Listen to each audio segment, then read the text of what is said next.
Hello everyone, मैं Rahul Singh physics classes से। आज हम लोग बात करेंगे फिजिक्स का बहुत ही इंपॉर्टेंट चैप्टर जिसका नाम है विद्युत धारा के चुंबकीय प्रभाव तथा चुंबकत्व के बारे में आज हम लोग बात करेंगे।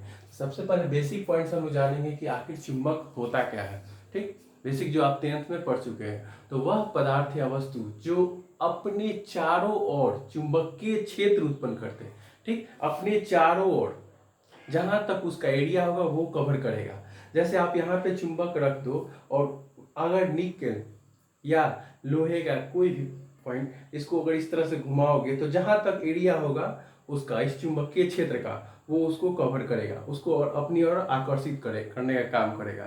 ठीक, उसी के बारे में लिखा है कि वह पदार्थ या वस्तु जो अपने चारों ओर चुंबकीय क्षेत्र उत्पन्न करे।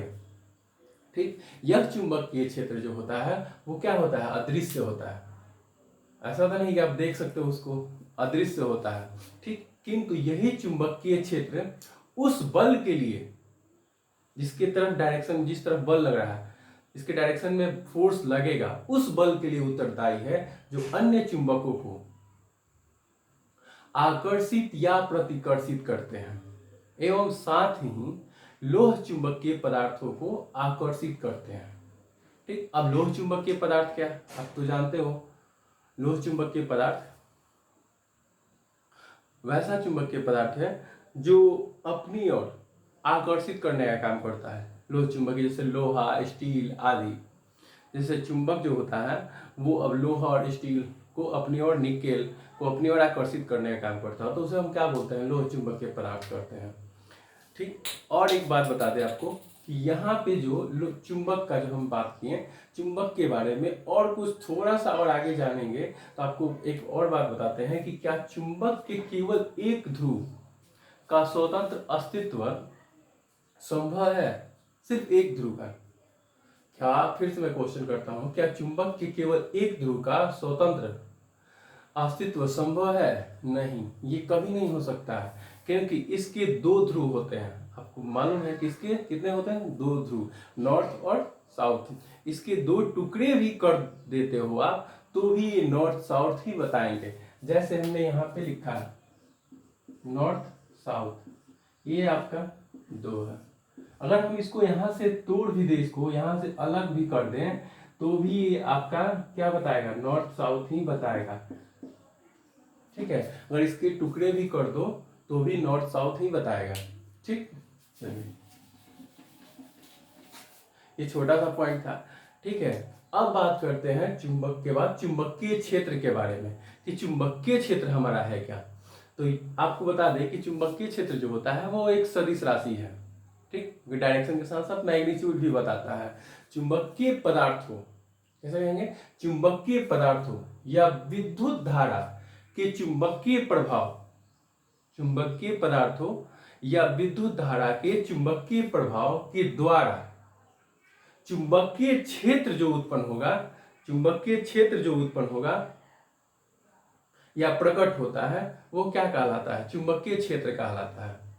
ठीक, और इसे दूसरे तरह से भी आप डिफाइन कर सकते हो कि ऐसा क्षेत्र जिसमें किसी बिंदु पर रखी गई चुंबकीय सुई एक निश्चित दिशा में, किसी बिंदु पर रखी गई चुंबकीय सुई एक निश्चित दिशा में जाके ठहरती है या मालूम पड़ती है, तो उस क्षेत्र को क्या कहते हैं, चुंबकीय क्षेत्र कहते हैं।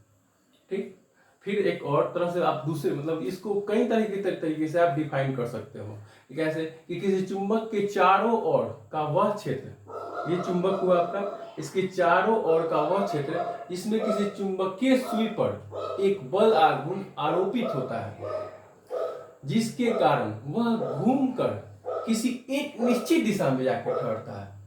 किसी एक निश्चित दिशा में, अभी इसके चारों ओर चुंबकीय क्षेत्र उत्पन्न होगा तो एक निश्चित दिशा में जाके ठहरेगा, किसी तरफ, जिस तरफ फोर्स लगेगा उस तरफ एक निश्चित दिशा में जाके जो ठहरता है या ठहरती है तो वो चुंबक का चुंबकीय क्षेत्र कहलाता है। ठीक, अब इसे इंग्लिश में थोड़ा सा हम लोग जानेंगे कि the magnetic field is a field that passes through space and which makes, ठीक, which makes a magnetic force move electric charge and magnetic dipoles. Okay, अब हम थोड़ा सा और आगे बात करते हैं कि सन 1820 ईस्वी में, सन 1820 ईस्वी में हेंस क्रिश्चियन ऑस्टर्ड ने विद्युत धारा के चुंबकीय प्रभाव की खोज की। कब की थी? 1820 ईस्वी में। इन्होंने बताया कि, ठीक है, क्रिश्चियन ऑस्टर्ड ने बताया कि जब चुंबकीय प्रभाव वो कैसे हम लोग करेंगे, कैसे देखेंगे, तो इन्होंने देखा कि दिशा सूचक यंत्र को, ठीक है, दिशा सूचक यंत्र को जब किसी धारा प्रवाहित दिशा सूचक यंत्र पे को जब उसके आसपास से धारा प्रवाहित करने की तार के निकट लाया जाता है, जब कोई तार होता है उसके बगल से आप धारा करंट दिशा सूचक यंत्र के आसपास से आप ले जाओगे, करंट को लाया जाता है, तो उसकी सुई में क्षणिक विस्थापन यानी थोड़ा सा विस्थापन, डिस्प्लेसमेंट उत्पन्न होता है। इसे ऑस्टेड का नियम भी बोलते हैं। क्या बोलते हैं? इसे ऑस्टेड का नियम। मैं आपको दिखाऊंगा, देखिए,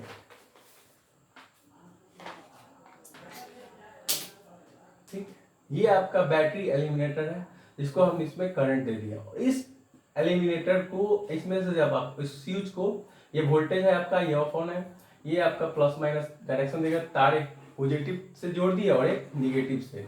उसके बाद हम यहाँ पे क्या किए, इसमें करंट पास करा रहे हैं। ये आपका एमीटर है और यह धारा नियंत्रक है, ठीक। और इसमें से जैसे आपका करंट फ्लो करेगा तो यहाँ पे जो कंपस होगा, कैसे हमारा क्या होगा, उस जैसे करंट इसके साथ फ्लो करेगा तो ये जो दिक् सूचक यंत्र है या कंपस बोलते हैं आप इसको, इसमें कंपन होगा, इसमें इस विस्थापन, थोड़ा सा विस्थापन उत्पन्न होगा, थोड़ा सा विस्थापन ये दिखाएगा इस कंपस में। इसका जो डायरेक्शन है नॉर्थ साउथ, इसका जो डायरेक्शन है नॉर्थ साउथ, वो थोड़ा सा विस्थापित होगा। जैसे आप इस करंट को इसके पास से ले जाओगे इसमें विस्थापित होगा। यही ऑस्टेड ने देखा और बताया कि, आपको बताया कि जब किसी दिशा सूचक यंत्र के पास से, नजदीक से लाया जाता है करंट, जो तार, जो हमारी करंट से तार जो हमारा फ्लो करता है, तो उसमें थोड़ा सा विस्थापन होता है, ठीक है। तो ये चुंबकीय क्षेत्र दिखा रहा है उसका, ठीक है, चुंबकीय क्षेत्र कितना होता है उसके अकॉर्डिंग आपको बताया, ठीक। अब बात करते हैं आपको कि चुंबकीय क्षेत्र के गुण के बारे में, उसके प्रॉपर्टीज के बारे में, कि चुंबकीय क्षेत्र का गुण किस तरह से होगा। तो हम आपको बता दें कि चुंबकीय क्षेत्र रेखाएं चुंबक के उत्तरी ध्रुव से प्रकट होती है, चुंबक के उत्तरी ध्रुव से प्रकट होती है। मैं एक एक एग्जांपल आपको क्लियर करके बताऊंगा कि चुंबकीय क्षेत्र जो रेखाएं होती हैं चुंबक के उत्तरी ध्रुव से प्रकट होती है तथा दक्षिणी ध्रुव पर विलीन हो जाती हैं, ठीक है। चुंबक के भीतर चुंबकीय क्षेत्र रेखाओं की दिशा उसके दक्षिण ध्रुव से उत्तर ध्रुव की ओर होती है। मैं फिर एक बार बात करता हूं, फर्स्ट एग्जांपल, उसका एग्जांपल भी देख आपको बताऊंगा। फर्स्ट का कि चुंबकीय क्षेत्र रेखाएं चुंबक के उत्तरी ध्रुव से प्रकट होती हैं तथा दक्षिणी ध्रुव पर विलीन हो जाती हैं। तो आपका यहाँ पे नॉर्थ और यहाँ पे साउथ, इसको समझिएगा। कह रहा है कि चुंबकीय क्षेत्र रेखाएं चुंबक के उत्तरी ध्रुव से प्रकट होती हैं। तो उत्तरी ध्रुव से आप जैसे एक दिक् सूचक यंत्र को, आप जैसे आपको बता दें कि आप इसको यहां पे लाके रखिएगा तो ये डायरेक्शन बताएगा। यहां पे जैसे आप रखिएगा तो डायरेक्शन उसका होगा।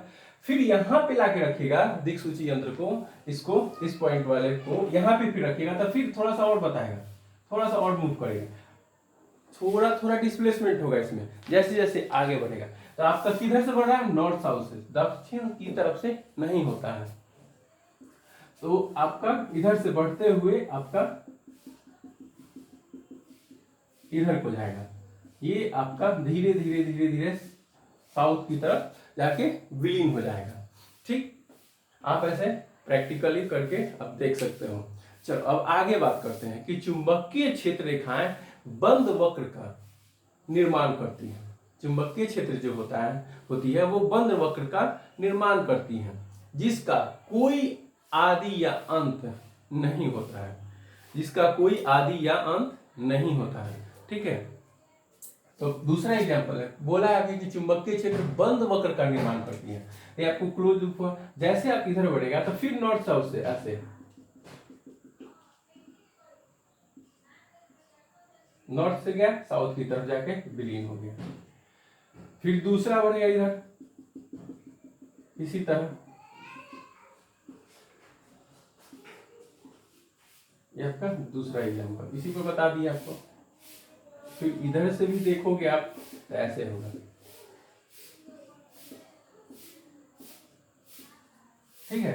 तो आपको बताया कि चुंबकीय क्षेत्र रेखा एक बंद वक्र का निर्माण करती है जिसका कोई आदि या अंत नहीं होता है। For second example, first example आपको बताया। चलो अब आगे थोड़ा सा बात करते हैं, ठीक। तीसरा है कि चुंबकीय क्षेत्र की प्रबलता चुंबकीय क्षेत्र रेखाओं के निकट या निकटता के अनुक्रमानुपाती होती है। चुंबकीय क्षेत्र का जो मैग्नेटिक फील्ड का की प्रबलता, ठीक है, उसका प्रबलता चुंबकीय क्षेत्र रेखाओं के निकटता के यानी नजदीक के अनुक्रमानुपाती होती है, ठीक। लास्ट एग्जांपल आपका है उसके गुण कि दो क्षेत्र रेखाएं कभी भी एक दूसरे को प्रतिच्छेद नहीं करती है, ठीक है। चुंबकीय क्षेत्र की दो क्षेत्र रेखाएं कभी भी एक दूसरे को प्रतिच्छेद नहीं करती है। जैसे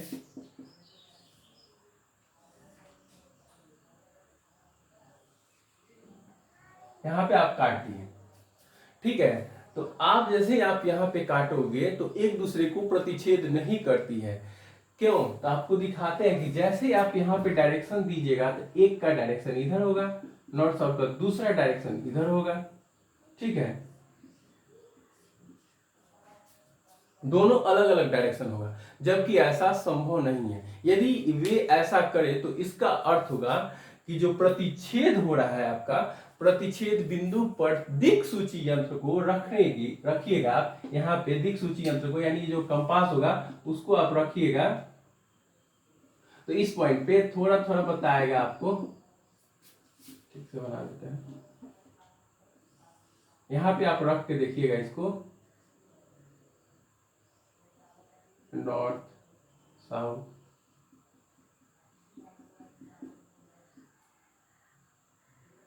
ठीक है।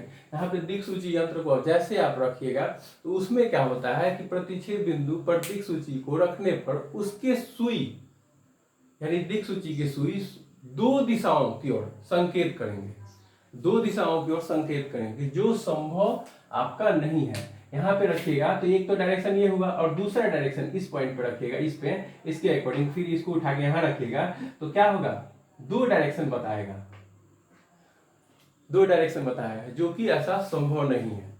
ओके, अब थोड़ा सा और आगे बात करते हैं कि जो चुंबकीय जो सुई होता है जिस दिशा में ठहरती है उसे चुंबकीय क्षेत्र की दिशा कहते हैं, ठीक। चुंबकीय सुई जिस दिशा में ठहरती है उसे चुंबकीय क्षेत्र की दिशा कहते हैं।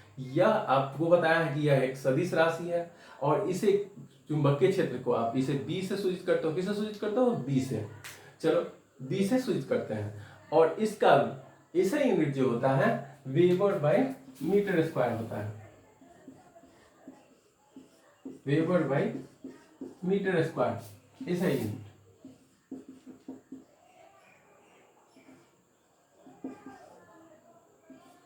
ऐसा यूनिट आपका वेबर बाय मीटर स्क्वायर होता है या टेस्ला भी होता है, ठीक। और एक बात करते हैं, सीजीएस में इसका इकाई जो होता है गॉस या ऑस्टेड होता है, ठीक।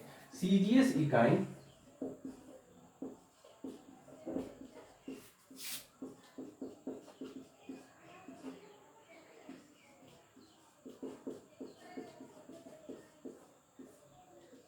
गॉस या ऑस्टेड होता है, जो कि ऑस्टेड नहीं है, 1820 ईस्वी में खोया था चुंबकीय क्षेत्र या चुंबकीय प्रभाव के नियम को, ओके, उन्होंने ही खोया था, तो इसीलिए इसका सीजीएस इकाई गॉस होता है और इसका ऐसा unit weber by metre square होता है। आपको बता दें कि चुंबकीय क्षेत्र में रखी हुई सुई उस बिंदु पर चुंबकीय क्षेत्र को प्रदर्शित करती है जिस बिंदु पर वो उसकी तरफ डायरेक्शन होता है। ये था हमारा बेसिक पॉइंट। मैं नेक्स्ट वीडियो में आपको और इसके आगे चुंबकीय बल के बारे में बताएंगे, चुंबकीय तीव्रता के बारे में बताएंगे, उसके बाद आपका लॉरेंज फोर्स आएगा, उसके बाद आपका बायो-सावर्ट नियम आएगा, ठीक है। उसके बाद एक एक पॉइंट को हम लोग बहुत बारीकी से पढ़ेंगे। Okay, thanks.